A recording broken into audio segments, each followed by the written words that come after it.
this time on Millennial. I'm going to be so mad if I get it before you. What? Honestly, I'm going to be mad if you get it before him too. I'm kind of mad that I got it before Andrew. Wow. Taking cross-country flights, no mask. This is war. All right, I'm ordering 50 masks right now. There is a lot of romanticizing that happens about office relationships or like workplace relationships. It's always good until you break up. Yep. And this is why you should not date anybody you work with. Did you learn that lesson the hard way, Pam? I did. Yes, I did. I've just never naturally been a cat person. I've lived with a cat. Yeah, how was that for you? Not great, honestly. Oh. Not great. Did his cat not like you? No, it wasn't that. I didn't like him. Aww.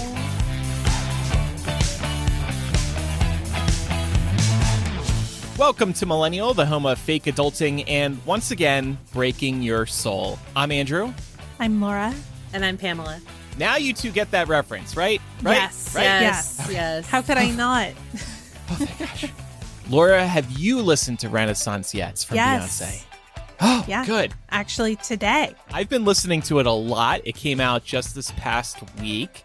The overall reactions from the internet seem to be very positive. I have a couple favorite songs, but I'll save those for a moment.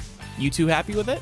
Yeah, I mean, I can't say that I'm at the point where I'm naming songs like you are, but I definitely see myself listening to this in the car, which is honestly my favorite place to listen to music. Yeah. That's not abnormal, right? That's not unique. I think most people like that, but there's something about jamming out to a new CD or a new song in the car. So looking forward to that. Yeah. Every environment has its own vibe. In the car has its own vibe. That is a good one. It kind of feels like you're at a concert. Headphones, that's different. Walking, that's different. Pam, what do you think of Renaissance Part 1? Yeah, it's Act 1 of a mysterious 3-act trilogy, apparently. I also really enjoyed it. Man, Beyonce her creative vision is so incredible. And she's been doing a lot that for me, it was hard to process the fact that she actually hasn't released an album since 2016's Lemonade, which we also all enjoyed. I had the same thought. But what I really, really loved about Renaissance is that it's still kind of continuing her journey towards really celebrating Black excellence, Black joy, Black culture through sound and music. But it's just so completely different. And I'm just floored by the way that all of it effortlessly flows, despite the fact that she really kind of sat down with her producers and mixed multiple genres together. It almost kind of feels, not to get like too highbrow, but it really almost feels like she took us on a journey through the decades of Black influence in music, because there's like so much going on here. You get a little bit of funk and you get a little bit of disco, and then you have some gospel in there. We know that she grew up singing in church as well, so that influence definitely makes sense. And then you have this whole subsection of the album that's sort of like this love letter to ballroom culture and 90s dance pop, and then she sets it all against like this backdrop of Afro beats. It's just incredible. I'm so blown away by the production value and like the seamless transitions. That is always just so satisfying to me as far as the listening experience goes. So there's a lot to love here for sure. My two favorite songs are the two at the end, actually. Pure Honey and then Summer Renaissance. Towards the front half of the album, I really like Cozy and Alien Superstar. And then I also really like Plastic Off the Sofa. I think that's just a really nice little like slow jam. Alien Superstars is really good too. And so many of the songs bleed into one another. Yes. The first couple times that you're listening to it, you have to keep an eye on your music player because you don't necessarily know where one song ends and the next one begins. Yes, the cohesiveness of a seamless transition is something that is so satisfying to my brain. I cannot even it just scratches the right part of my brain in the best way. I love it so much. There was a little drama. So in the song Heated, Beyonce had the word spazin a couple of times, and this word is ableist, which led to backlash around Beyonce including the word. Lizzo actually removed the same word from her own album. that album was released a couple of weeks ago, Beyonce's team has now announced that they will be removing the word from the song Heated as well. What surprises me about this is not that Beyonce isn't up on what you can and can't say, but that Bey's people didn't see what just happened with Lizzo 2 weeks ago, and that the word made the final cut of the album. Doesn't that seem a little strange? Did they miss the memo? It does. The only reason I could think for why they decided to wait is because I'm assuming that she also sold physical copies of the album, and it's not like she could pull all those. Oh, and those would have to be printed weeks, months in advance. Yeah, but I also thought it was kind of, I had to think about it a little bit before I came up with a logical conclusion to that question, because it does seem kind of ridiculous that that was such a huge headline. And it was such a big deal for Lizzo to right away say that she was going to remove that word and replace it with something else. Yeah, it is very surprising that, especially because also Beyonce, there was a lot being discussed about how she was vetting any collaborators for this album to make sure that they were unproblematic. I don't know if you guys saw those headlines. So she was putting in the legwork to do that, or Team Beyonce was. And so it just kind of feels like an oversight for sure. Yeah. Interesting. And I mean, I'm glad that it's happening. I do wish, and I feel like there's been some of this in the weeks since the Lizzo story kicked off, but it feels like, again, there is just this contingency on social media of this kind of like, it doesn't matter if you changed it because we will never forget. Yeah. And I just really hope that doesn't happen here, because what we're seeing here is progress, and progress should be celebrated. So my hope is that we don't end up seeing the social media storm kind of regurgitate this story and the Lizzo story again and again and again to keep taking shots at Beyonce and Lizzo for making a mistake. They know better, and, you know, hopefully they'll do better. And if they don't, then absolutely they should be called out. And it's a good learning experience for all of us, because I didn't know that this was a problematic word. I feel like it was really popular to use this word, especially when we were growing up. And that's not to say that it's right, because saying stuff like that's so gay was also really common. Right. Even when we were teenagers. Yeah, exactly. So I had no idea that this was like an ableist slur. And I do commend them a lot for taking swift action. There are so many people that haven't. Well, exactly. Yeah, they acknowledge the mistake and they're quickly changing it, and changing it isn't easy. So we should appreciate that they are making these changes, and you can guarantee that this isn't going to happen again with at least these two artists. And this is probably going to impact many other artists, because now they are very aware of the issues with using this slur. There's been some other little bits of drama here and there, and of course a lot of great analysis about Renaissance, but we'll leave it there for now. I wanted to provide a couple of updates surrounding COVID. The Biden administration plans to offer updated booster shots in September.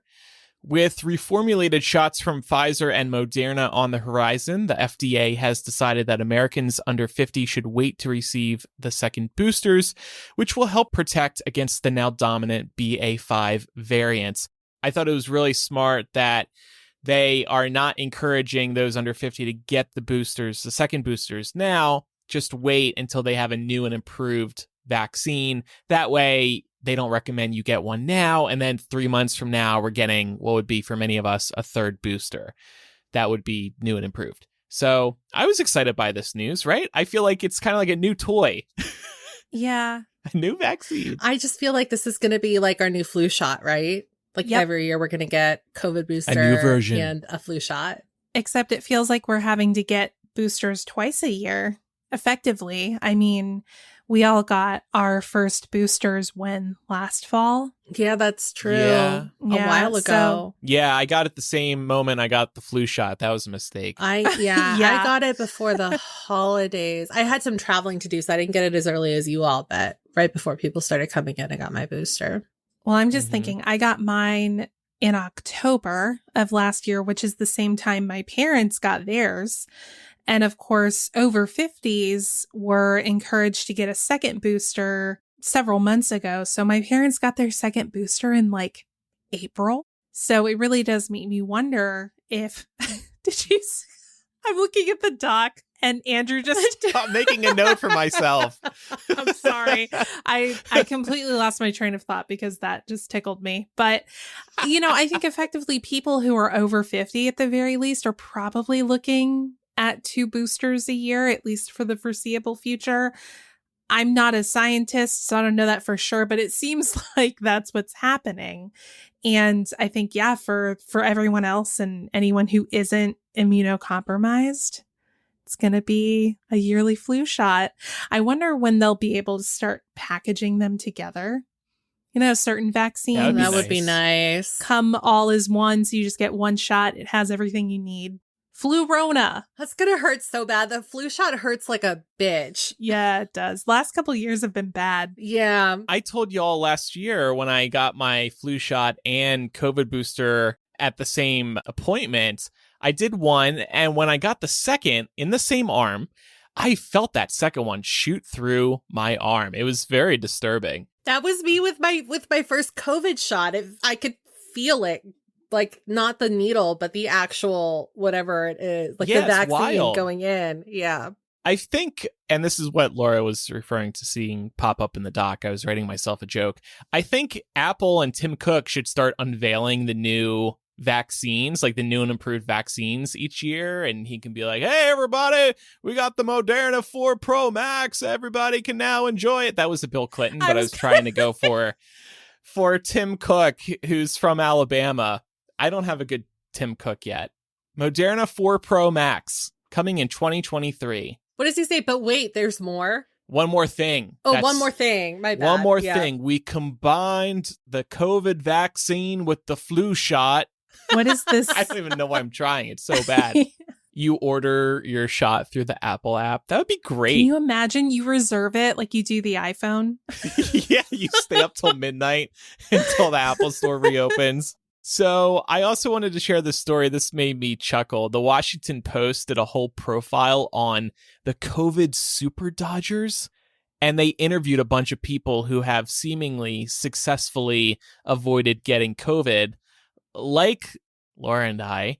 And, I read this article. I was expecting some people to get a little detailed and have a true solution. But no, everybody's just like, we got lucky. I just admit it. I'm lucky.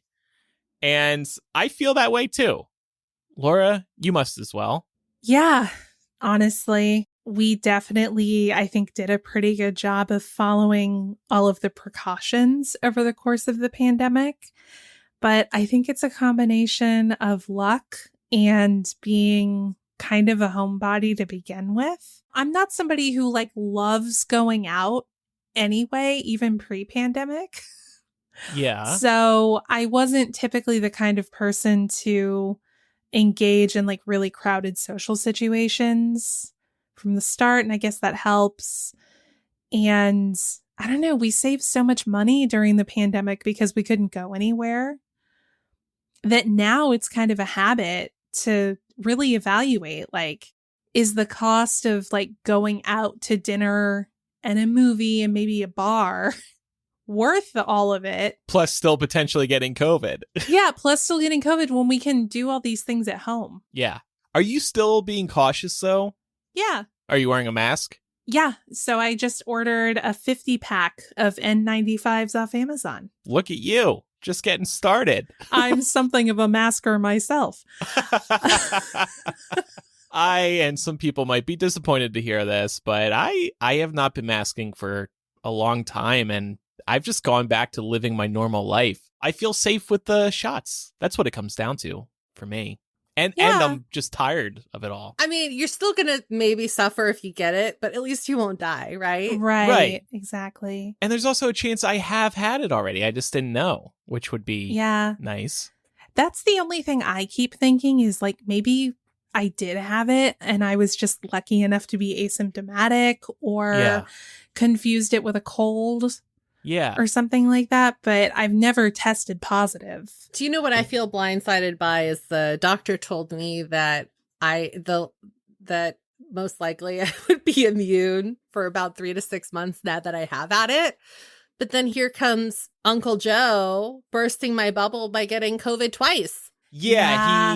He did he technically get COVID twice? He just became positive very quickly after being negative for a few days because of the medicine that his doctor put him on, the Paxlovid. Is that how you... Paxlovid or whatever it is. Paxlovid. Yeah, I don't know how to pronounce it. And apparently there is some evidence showing that Paxlovid does... Is it Paxlovid? Like, does it rhyme with COVID? Oh. There is some chance when you take that medicine that you will redevelop a positive diagnosis after a certain number of days. So it is a known drawback, I guess. It does sound like his second case was super mild. Yes. Paxlovid. Ask your doctor if... So this is the medicine you take to reduce the risk of hospitalization or death.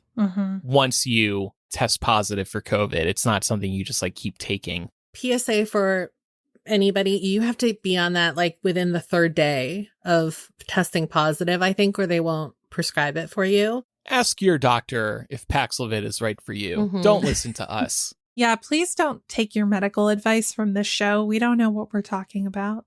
No, but Apple can take the Moderna 4 Pro Max name if they wish. So, yeah, I just feel like it's highly unlikely that we haven't encountered COVID at this point, Laura. Yeah. It just seems impossible. I mean, I know, as we've discussed, I did have a really close brush with COVID not that long ago. You did. And I got really lucky. Yeah. That's all it boiled down to. Yep. Yeah. That's what it comes down to for everybody. I think like 70% of Americans at this point have had COVID that we know of. Yeah. So my brother had it a couple months ago and he was really sick, and he's, young, healthy. He's healthier than I am.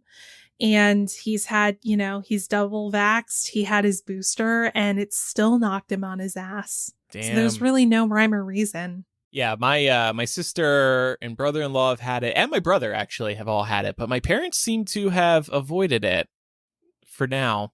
So yeah, we are the COVID Super Dodgers. Of course, I would be asking Pam all this stuff, but Pam got COVID. I wasn't so lucky.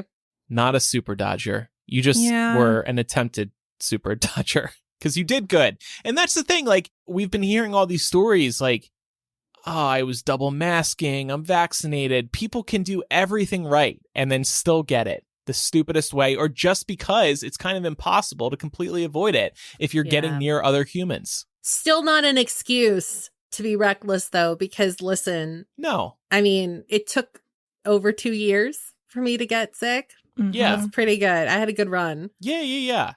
No, I'm not saying there's any excuse to be reckless. No, I know, but I've been thinking about this and I just don't want to like put out the wrong impression that it's like, well, who cares? Because you're going to get it anyway, even if you're cautious. You know what I mean? Right. Like, I don't want people operating that way. No, that's totally fair. I will say it because I do think, sorry to break it to you, Andrew, I think eventually we're going to get it. Yeah. Oh, I agree. And like Pam is saying, it's no excuse to be reckless. I'm going to be so fucking mad if I get it before you. What? Honestly, I'm going to be mad if you get it before him too. I'm kind of mad that I got it before Andrew. Wow. Taking cross-country flights, no masks. This is war. All right, I'm ordering 50 masks right now. We're going to bat. But are you going to use them? No, I have the masks. I stopped. I'm sorry. I'm exhausted from all of it. No, I'm not judging you. I think 2 years ago I would have judged you, but we are at a point now where we did not do a very good job as a global community of doing what we needed to do to not make this virus endemic. And it's endemic now because we did a shitty job. So we're just living with it, which means people have to move on with their lives. Yeah. Sucks, but it's the reality. And I hate to make light of it with a competition, but what else can you do? You just gotta have some fun where you can. Yeah. I mean, I want to say my money's on Laura, but knowing her luck, she'll get it before you. Dude, wow. Totally. Totally. No, I catch everything. This is going to be interesting. Okay. Somebody start a pool. Actually, this is a really good social media poll. So I would. You listening, Chloe? We're making a game out of this. I know she is. You two are sick. People have died from COVID, and we're sitting here making a competition. Didn't you just say we gotta get our joy where we can? Yes, I did say that. I'm covering for myself before the emails come in. Yeah. Listen, trauma does weird things to the mind, okay? Okay, well, speaking of lighter topics, these COVID updates lead us into a segment that is an update on one we always do. This is WTF Internet News, and we're going to highlight some of the nuttiest things going on online right now. This transitions from the COVID segment because the Wall Street Journal had an op-ed in the last week that said the lonely office is bad for America and made the case for a return to work. One line from this piece got the internet talking. Quote, "Without Dunder Mifflin, how would Jim have met Pam? How could the utterly ridiculous Michael Scott have entered your sympathies without seeing him every day and knowing him?" End quote. So making the case like, don't we miss the moments from the office that happened in your real office? That's why we need to get everybody back to the office. This quote went viral because it's like the office depicts every reason not to work in a physical office. And you're using it as a case to return. Michael Scott is an idiot boss who's constantly distracting you. There's stupid pranks happening amongst the team. Other people's annoying games are getting in your way. You got the commute. You have literal fires happening in your office building. You're feeling forced to go out with coworkers after work. I always thought The Office was kind of a cautionary tale as well.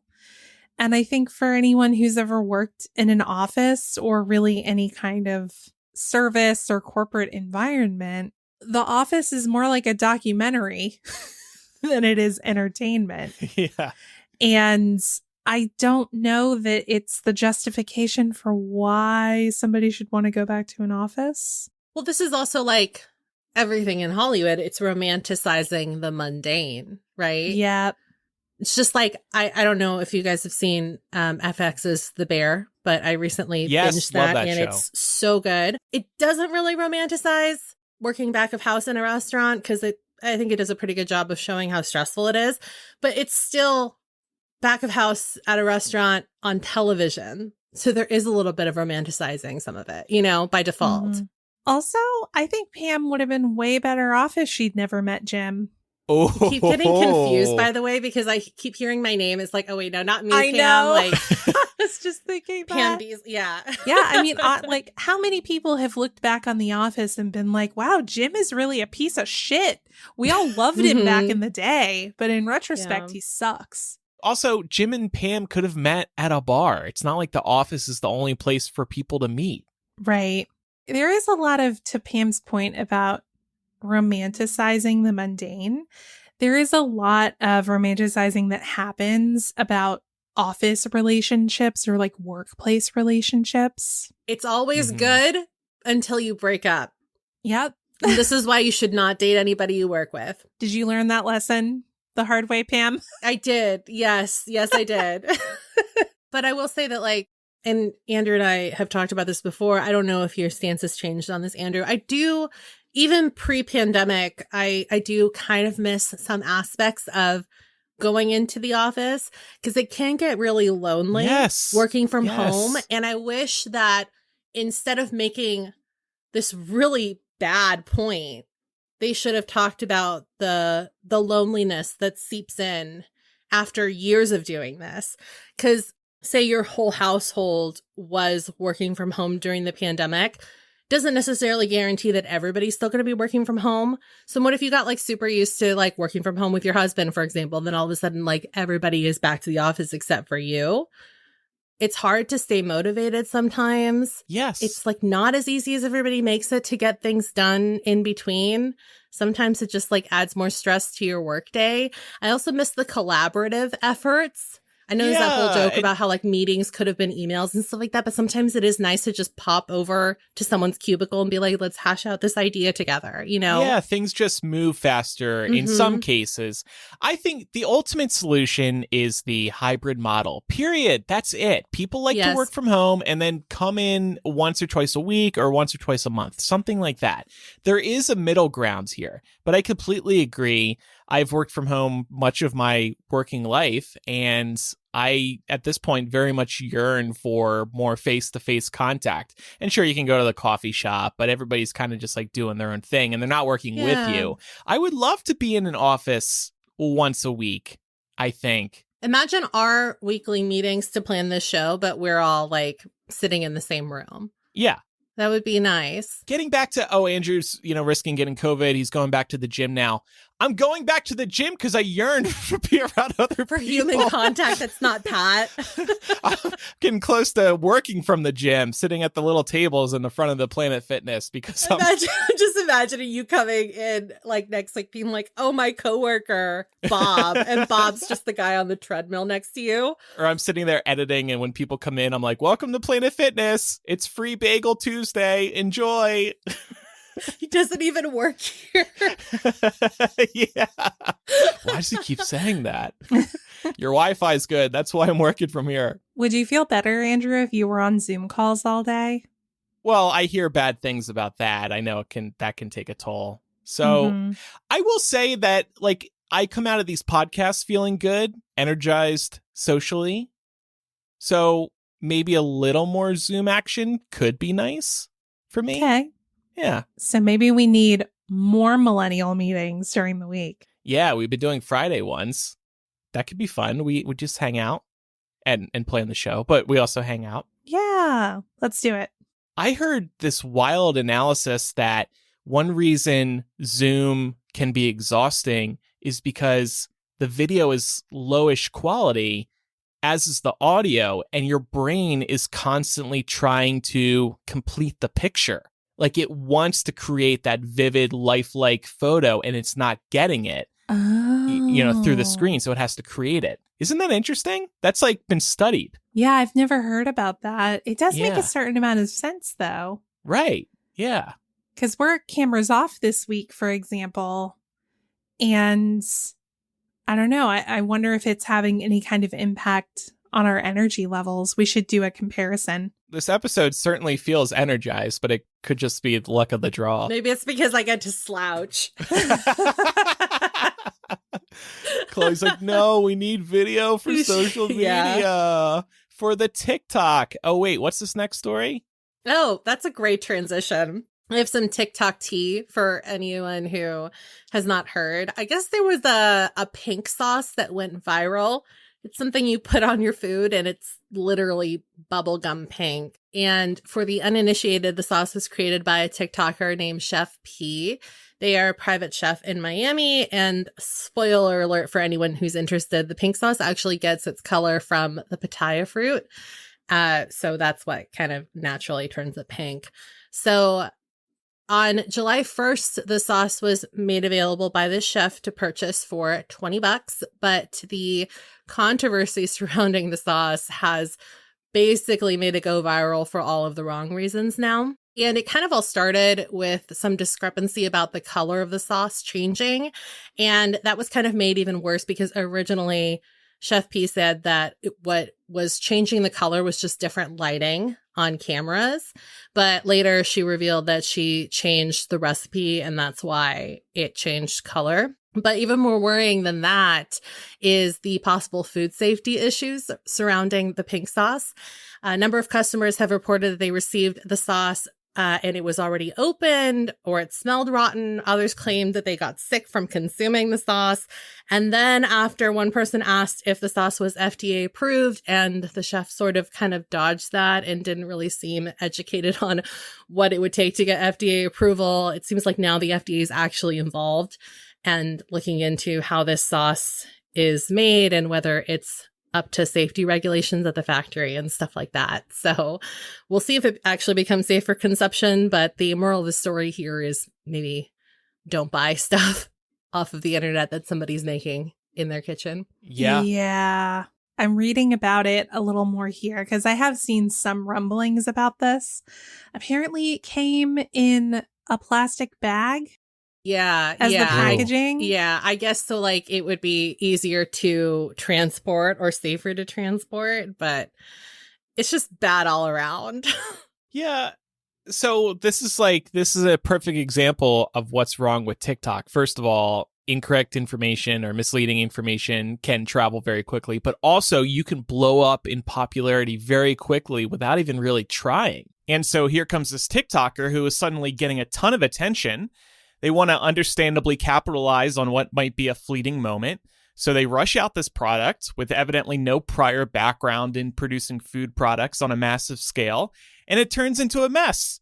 And this could really happen to anyone on TikTok. People might be thrust into a potential opportunity and they want to strike while the iron's hot. Experience be damned. Yeah, I'm looking at this article from the Roanoke Times right now that says the label says that it contains 444 servings, but the serving size is 1 tablespoon, which would equate to 28 cups of this pink sauce, which I don't think are in a single container. And apparently consumers started noticing that it contained milk, but there is actually no mention of milk on the ingredients list, nor does the packaging provide any refrigeration instructions or valid expiration dates.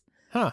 The pink sauce is currently sold out, though if it was in stock, you could pay $20 for it. Maybe I'll get this for you for Christmas. $20 seems like so much money for a condiment too, but what do I know? Yeah, what is it supposed to taste like? That's what I wonder. I don't know. I was looking at the ingredient list and I'm assuming that like savory sweet because there is some garlic and some salt in there, but then pitaya fruit is a little bit on the sweeter side. And all because it's just a unique color. Right. That's just amazing. But you could go down to In-N-Out and ask for some extra spread, and that's also pink. It's like, well... That's delicious. I might describe it as like an orange pink. But yeah, that's delicious and safe. Any Thousand Island dressing. Or you can go to the grocery store and buy all these ingredients and make it at home. Yeah. And know that it was prepared in your kitchen, so you know what's in it. So no pink sauce for anyone here on the panel?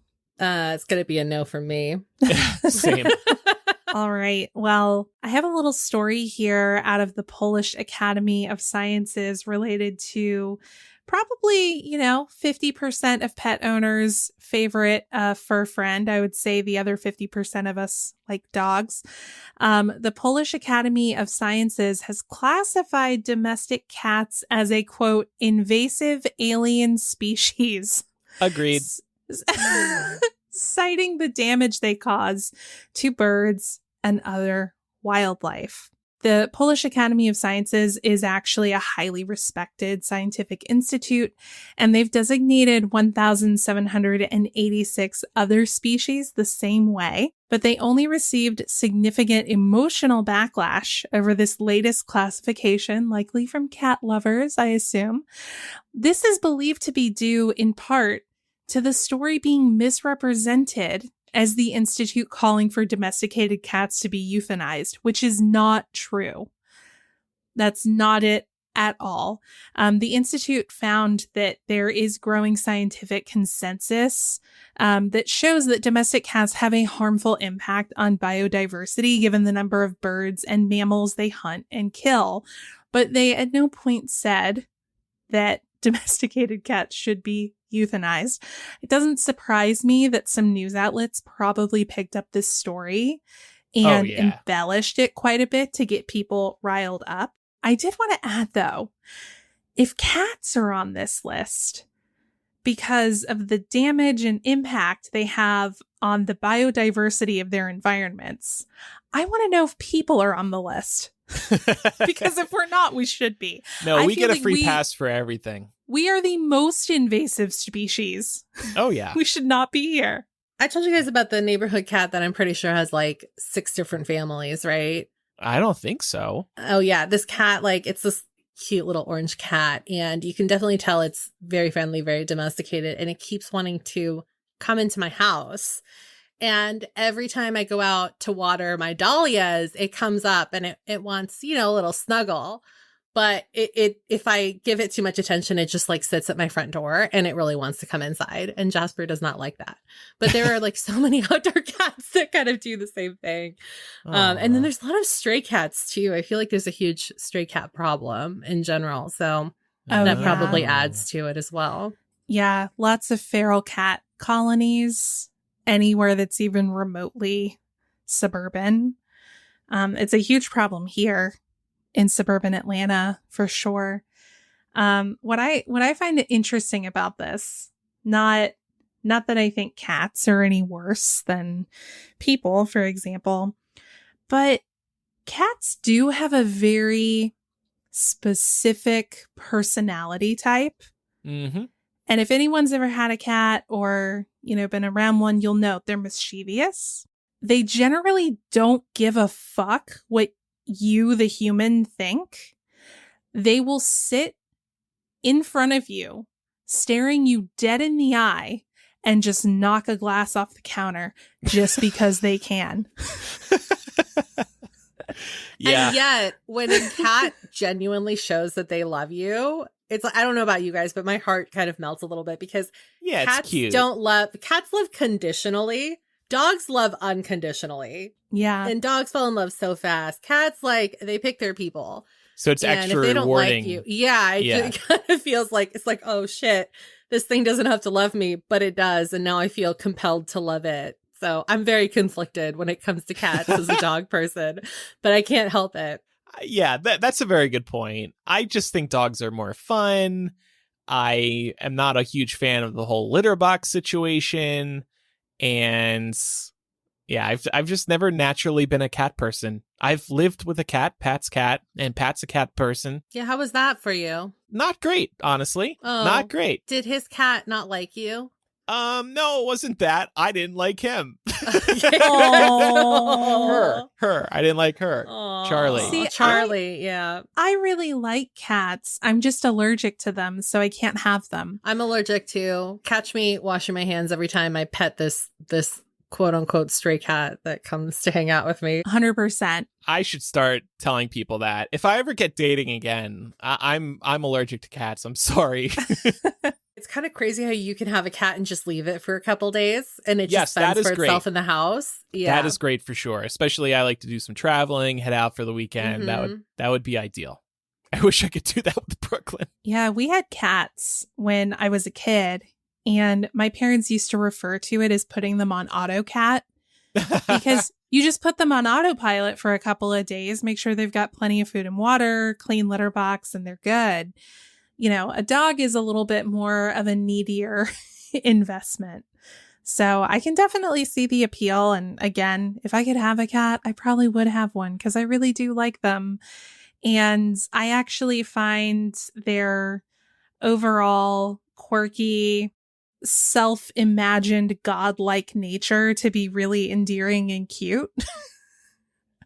But maybe that's what's being captured here by this Polish institute, because they'll like bring you dead animals too. They're like, hey, here's a present. They're like, I love you. Look at this hamster I murdered. Right, exactly. Oh man. No judgment against anyone who loves cats. I get it. Do you? Yeah, I do. Okay, well, we're gonna check in on that towards the end of the episode. Oh, yeah. Because I have a related recommendation. No, I don't judge anybody who loves cats. I get why you love cats. They're just not for me. That's all. And henceforth, I have a cat allergy. That's what I'm telling everybody. Because how you gonna prove me wrong? Before we move on today, it's time for a word from this week's sponsor. They are my favorite maker of CBD oil, Feels, Feals. Feels makes premium CBD that will help keep your head clear and help you feel your best. CBD has been proven to greatly reduce anxiety, pain, and sleeplessness. CBD is no stranger to this show. We're always raving about it because it offers very real benefits. CBD is truly amazing. I love using it for sleep. It's like a light switch for me. If I'm having trouble falling asleep, or if I want to make sure I'll fall asleep easily, I'll take a couple drops and it always works. And yet I can also take it during the day, which I also do typically in the afternoon, if I want to manage anxiety and just feel a tad chiller. But it doesn't put me to sleep during the day. Yeah, I love it. I actually really like the Feels mints that you can get from them. They're like 20 milligrams of CBD per mint. And I like having them around because I can just pop one when I'm working if I have a headache or something. And it really helps either take the edge off or completely get rid of the headache so that I can keep working. Honestly, I was surprised by how well the Feels mints worked too. I was driving somewhere last week and I was feeling a little bit anxious, and I popped one of those and it was kind of amazing because I'd never tried anything other than the CBD oil. But by the time I got to where I was going, it was like, oh, I definitely feel way more relaxed and the edge was off for sure. Ah, good. Whether it's the mints or the oil, you will feel the difference within minutes. The thing to remember about CBD is that finding your right dose is important, and everyone's dose is different. So you will want to read more on Feels' website, but they also have a free helpline so you can talk to someone who can give you some direction if you feel like you need it. And that's just one of the many reasons they're awesome. They also have a monthly membership to make your self-care easy. You'll save money on every order, and you can pause or cancel at any time. Start feeling better with Feels. Become a member today by going to feels.com/MILL, and you'll get 50% off your first order with free shipping. This is a really great offer. That's FEALS.com/MILL to become a member and get 50% automatically taken off your first order and free shipping. Feels.com/MILL. Try those mints especially. Okay, Pam, so what's going on with Hulu? Well, they're in a little bit of hot water right now, and it's for refusing to air some political ads for specifically with regards to abortion and gun control.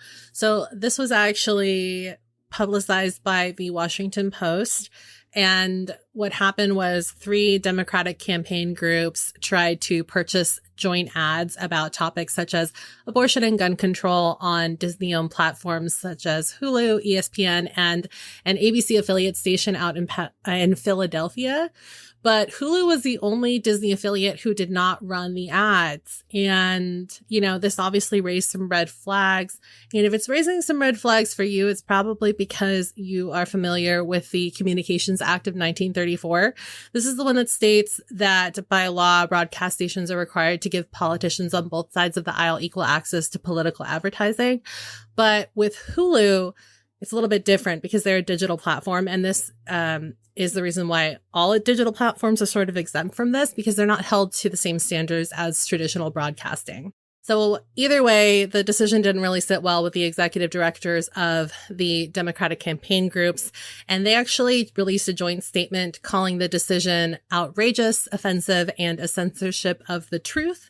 They said, quote, "Voters have the right to know the facts about MAGA Republican agenda on issues like abortion, and Hulu is doing a huge disservice to the American people by blocking voters from learning the truth about the GOP record or denying these issues from even being discussed." Meanwhile, an anonymous source that is familiar with Hulu's ad policy kind of shed a little bit of light for this expose over at the Washington Post. And they said that the company prohibits advertising that takes a position on a controversial issue, regardless of whether it's a political ad or not. So they tend to play it safe either way.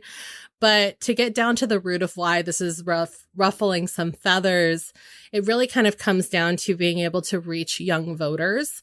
And, Democrats, like a lot of us, have wised up to the fact that most people, millennials and younger, are not going to traditional broadcasting to watch, the news or even any kind of television.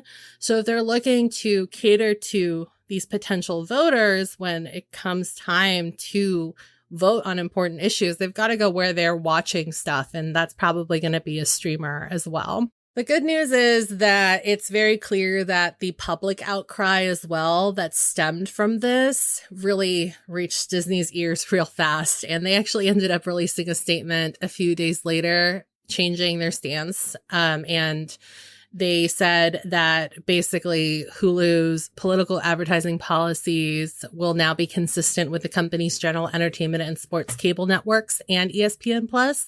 So Hulu will now be accepting candidate and issue advertisement covering a wide spectrum of policy issues, but they also did make it a point to state that they still reserve the right to request edits or alternative creative in alignment with industry standards.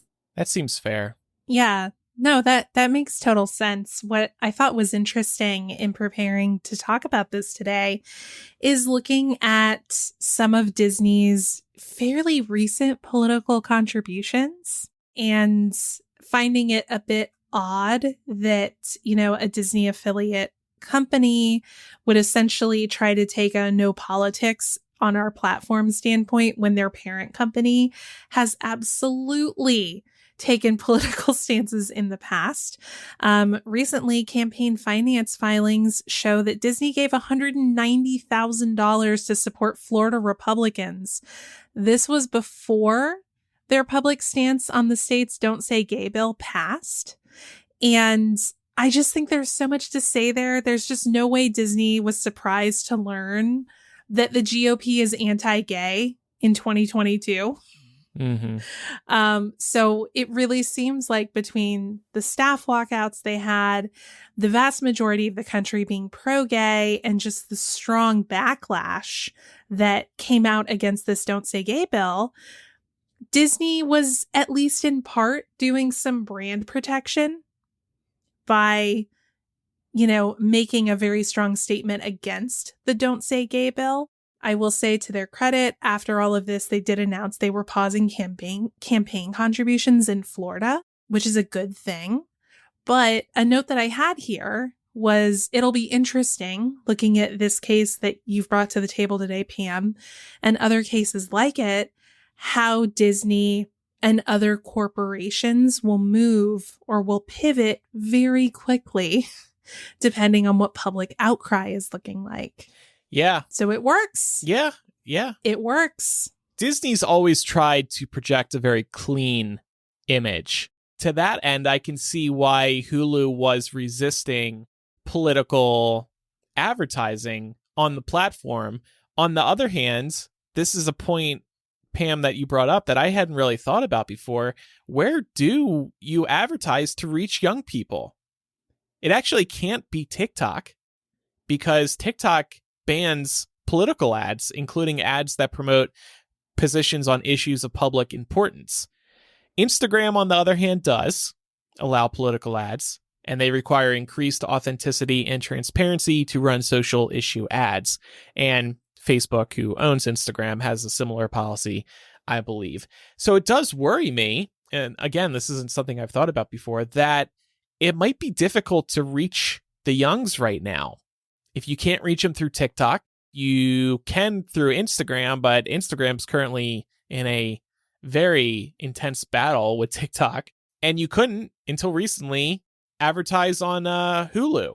And then you think about like Netflix and Disney Plus, those don't have ads currently. They will later in the year, but it's going to be interesting to see where they draw the line. Yeah, no, you're totally right. And I don't even know what the answer to that is, but I guess we'll see if this ends up working out for politicians with regards to Hulu. I feel like that's a big get, and it's going to be interesting to see if this sets a new precedent for the industry in terms of streamers allowing political ads, or being more inclined to allow political ads. I don't think that traditional political ads are the way to reach young people anymore, because Gen Z in particular has a really, really strong sense of smell when it comes to bullshit and detecting it, which is a lot of what these political ads are. I feel like the most successful politicians that I see on TikTok are the ones who are just creating authentic content, doing Q&As, answering questions, doing like town hall type things. AOC does this on Instagram all the time. Beto O'Rourke is super active on TikTok. So is Stacey Abrams. I think that's the way of the future. is creating authentic content to connect with voters directly instead of spending millions of dollars on an ad and then, sort of bombing people's YouTube feeds with that ad and hoping that it's going to have some impact. That's a really that's good a good point. point. Yeah, I don't think 'cause that's the people way are- young people vote. No, and you're right though, because young people are having these conversations specifically on these platforms. So it does kind of seem like it would be a smart move to make sure that, all of these politicians have a social team that's keeping track of what's trending and who's saying what, and trying to engage with those people as well that have larger audiences to reach. And I like the point about the authentic message, because we know that these platforms have algorithms that depend on looking at how long somebody's watching a video for. For example, with TikTok and presumably Instagram Reels. If, let's say, AOC is recording a really great message, authentic, down to earth, it's resonating with viewers, that video is going to get a lot of hearts and comments and a lot of viewing minutes. And then the algorithms will say, okay, this is a message that people like to watch, and we want to keep people on our platform for as many minutes as possible every day. Let's show this to more people. So the authentic messages are the ones that are going to go viral naturally without having to spend a dime on advertising. So I like this idea, Laura. Just get a good, real message out there and be on the platforms. Obviously, these politicians are allowed to be on the platforms. They just can't advertise on TikTok. Right. It takes more work though, right? I don't want to say it's easier, but I think the effort level is very different when you're sitting down to record a scripted ad that is then going to run 1,000 times over on YouTube and, cable news networks and things like that. Having to put in the effort to make a real authentic connection and reach voters where they are takes more work. It's more intentional. Well, yeah, but some people are also just naturally talented, like AOC. Others, I'm sure, can just kind of sit there for a minute and talk about their day or just what's been on their mind. And I think it would do really well. Yeah. Like, I don't think they necessarily have to script something out or just really think about it in advance. Some people we see people come on TV all the time, right? And they share really good messages because they're living and breathing it all day, every day. I'm hopeful that maybe it wouldn't be too much more effort than an ad would be if you're just being yourself. Yeah, I also think that AOC has the added bonus of being young, and she's clearly very in tune with how to use all of these platforms for the betterment of her. She knows what a Finsta is. Yeah, but also didn't she played Among Us with people and answered questions. Yeah. And I think that that's really cool. I mean, it probably sounds really dumb to people that are old and don't get it. But I thought that was a really smart move. And it's clearly like you were saying, something like that is going to humanize her way more to prospective voters. Can you imagine Josh Hawley or Matt Gaetz making any of these efforts? Definitely not. No, because they don't give a shit. No, I was going to say they're not worried about these voters. This isn't an apples to apples comparison, but Donald Trump was really good at getting his own words out on social media. Yep. People really liked that about him. And it worked in his favor greatly. So be like Donald Trump. That's what I'm saying. Oh, no? Don't. Oh, wait. Edit, undo. Speaking of politics, we wanted to talk about a couple of events from Washington in the last week or so. So a bipartisan CHIPS legislation passed the Senate 64-33 last Wednesday. This is landmark legislation that will invest billions of dollars in domestic semiconductor manufacturing and science research. The aim of which is to boost U.S. competitiveness with China and other foreign rivals. It'll result in the opening of multiple factories here domestically that will then result in tens of thousands of jobs. So it is an all-around good thing. The next day, though, last Thursday, Joe Manchin, our favorite Democrat in name only, abruptly made a deal with Senate Majority Leader Chuck Schumer which ended up producing the Inflation Reduction Act of 2022, a $670 billion reconciliation bill that would invest in energy security and climate change over the next decade. Now, the T here, and I'm calling it the TLDR, is that Senate Minority Leader Mitch McConnell said in June that he would not support the CHIPS legislation that I was just talking about if Democrats pushed a reconciliation bill that would fund climate spending. Basically, Build Back Better version 2, because we didn't really get everything we wanted in version 1. Joe Manchin, being one of the more conservative Democrats, also indicated that he would not support any climate spending like this. However, once CHIPS passed the Senate, Manchin suddenly changed his mind and got on board with Schumer and the administration. I just want to say, this is the Democratic Party I want to see. Fuck them. Fuck them. Stop trying to play by the rules. Tell them, yeah, no, we won't do that. Vote for this thing, and we definitely won't do that. And then you know what? Go and do the fucking thing. Seriously. Laura is proud of y'all for once. Finally. Well done. Finally. Yes, Congress. You're finally doing it. But I will say, because, Republicans can never, lose gracefully. Senate Republicans last week tanked legislation that would have expanded healthcare coverage to veterans suffering long-term health implications due to being stationed near burn pits in Iraq and Afghanistan. Previously, Republicans supported this legislation, and due to a technical procedural error with the original vote, this had to be put back up to a vote. And they tanked it because they were mad about Manchin flipping on reconciliation. Now, ever since then, veterans and their allies and Jon Stewart have been raining down holy hell on Capitol Hill. And it's known as the PACT Act, finally passed Tuesday night as we're recording the show. I wasn't sure if you saw that or not. I was getting ready to stop you. Now I see the note. Yeah, it only broke literally 38 minutes ago. How sad that they couldn't just do the right thing from the beginning, though.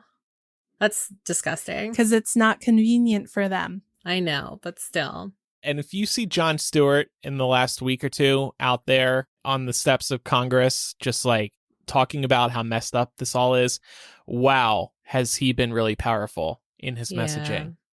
He did a really good takedown of Ted Cruz, too, which, like, anytime Ted Cruz gets the shaft, it just brings me much joy. But that was, he's just so eloquent and so fantastic. There was one line he said, like, if this is America first, then America is fucked. He said that to the media during a press conference. Yeah, and Jon Stewart has long been an advocate for just proper, humane, ethical treatment of our veterans and our first responders. He very famously did a series of segments in the years following 9/11 covering a group of firefighters who over the years began dying of these chronic health conditions that they acquired because they were in close proximity or actually in, the Twin Towers on 9/11.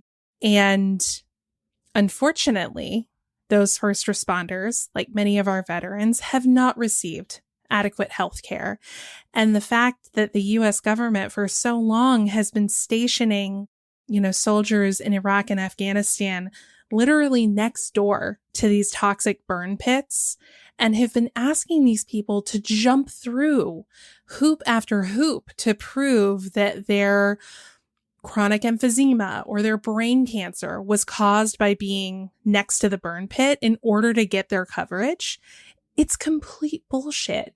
He actually had a really great episode about burn pits on his new show, The Problem with Jon Stewart, on Apple TV+. So if you want to learn more about burn pits and their impact, I definitely recommend watching that. But he has been sounding the alarm about this issue for quite some time. He's a good one. He's a good one. And Republicans don't know what to do with him because, like, he's out on the front lines on on some issues that they very much agree with him on. I thought we should talk about for a minute what we're most excited about in the Inflation Reduction Act of 2022, because I've been hearing this week said on television.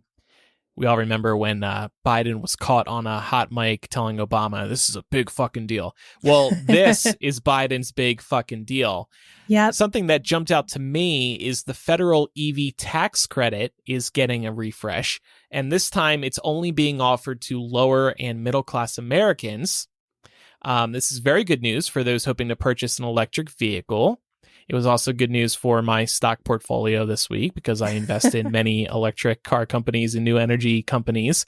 But anyway, some car makers, including Tesla, GM, and Toyota, were no longer eligible to offer the existing EV tax credit because they had hit their vehicle quotas. But with this bill, their quotas will actually be reset.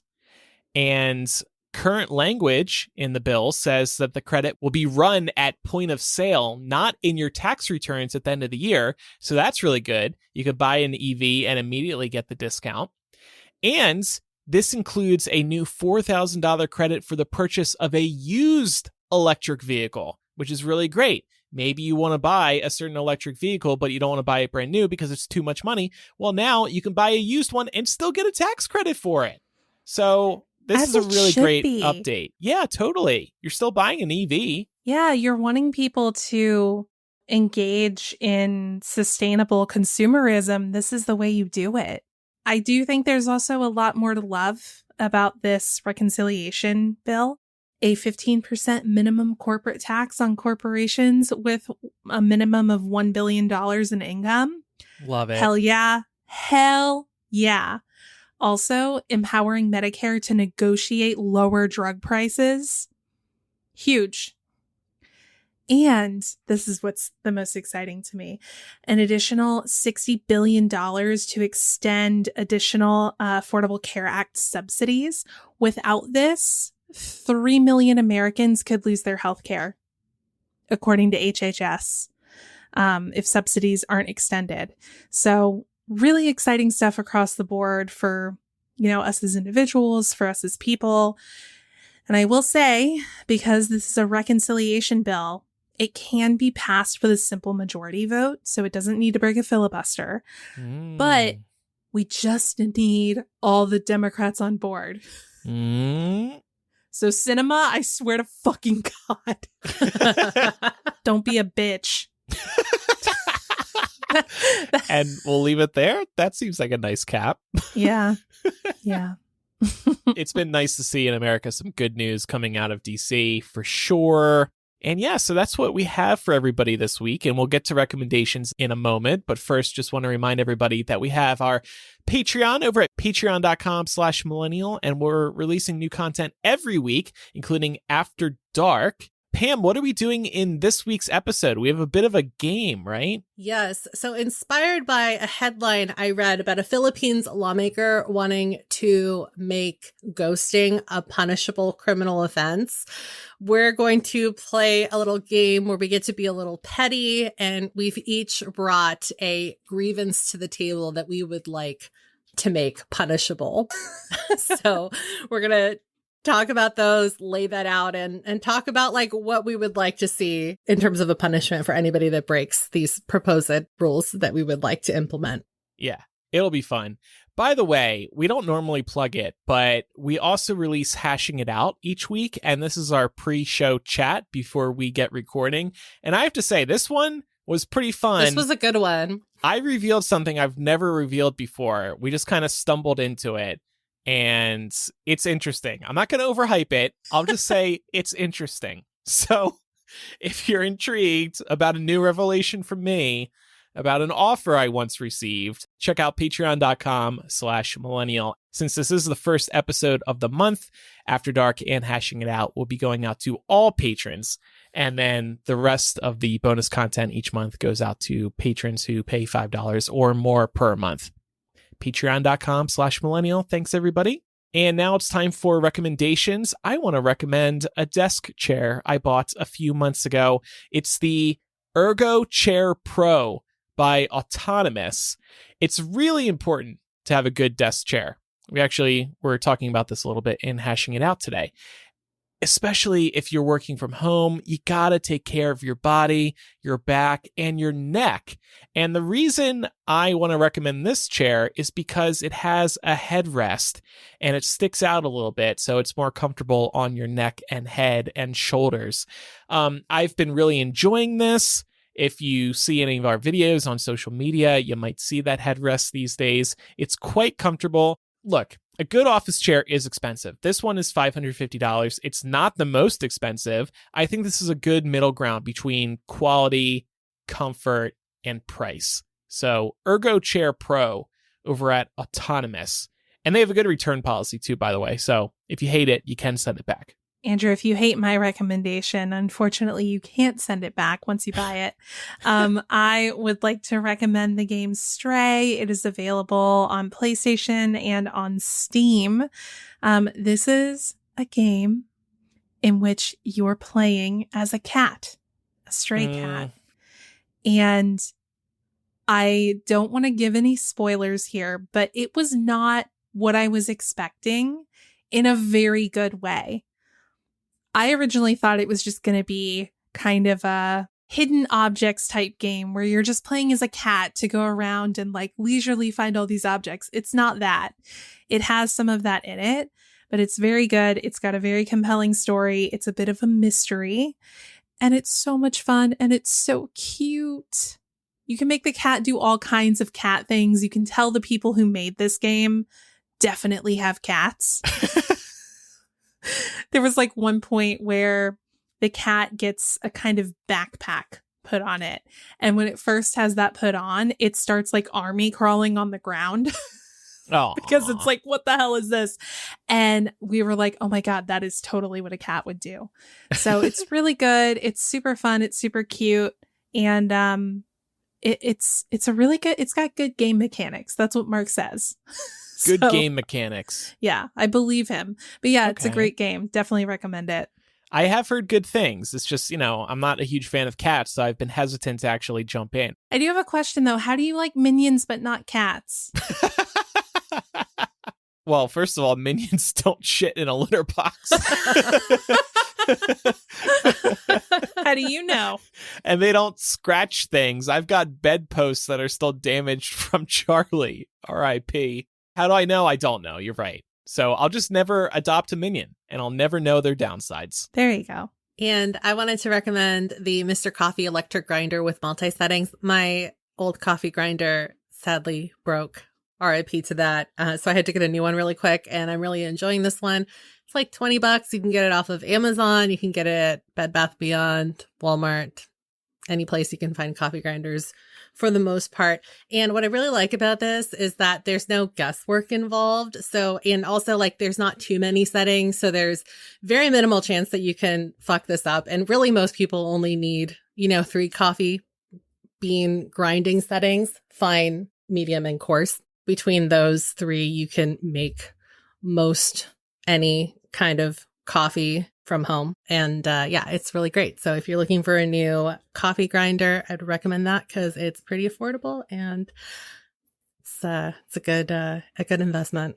Well, thanks everybody for listening. Couple of reminders. Make sure you're following the show for free in your favorite podcast app so you never miss an episode, and leave us a review in Apple Podcasts or Spotify or wherever else you listen if they allow you to leave reviews.